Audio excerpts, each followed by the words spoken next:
जय जोहार। स्वागत है आपमन के खबर 36 में। मैं हूँ आपमन के संग में गंगोत्री। तो चला खबर मन ला देखबो विस्तार ले। गरियाबंद इलाका में नहीं रुकत है जंगली जानवर के अवैध शिकार। यही मामला में पुलिस ला फेर कामयाबी हाथ लगिस। गरियाबंद देवभोग थाना पुलिस ला सूचना मिलिस कि एक मोटरसाइकिल में सवार 2 लोगन तेंदुआ के खाल बेचे के फिराक में घूमत है। मुखबिर के सूचना के बाद तत्काल पुलिस एक्शन माइस और दोनों आरोपी मन कना ले तेंदुआ के खाल बरामद करे गई।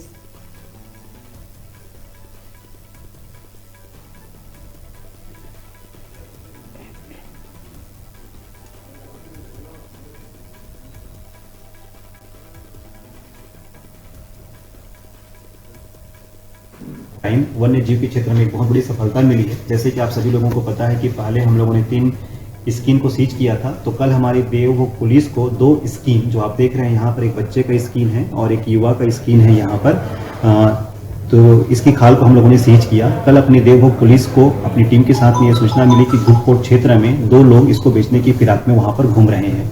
हमने तुरंत वहां पर अपने आसपास की टीम, जो थाने की टीम थी, उसको देवभोग टीम के साथ में हम लोगों ने भेजा और धूपकोट क्षेत्र में वहां पर दोनों को अरेस्ट कर लिया।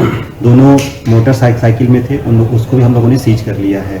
सीज करने के बाद अपने को ये पता चला कि इन्होंने इसको किसी और से खरीदा है जिसको बेचने की फिराक में थे।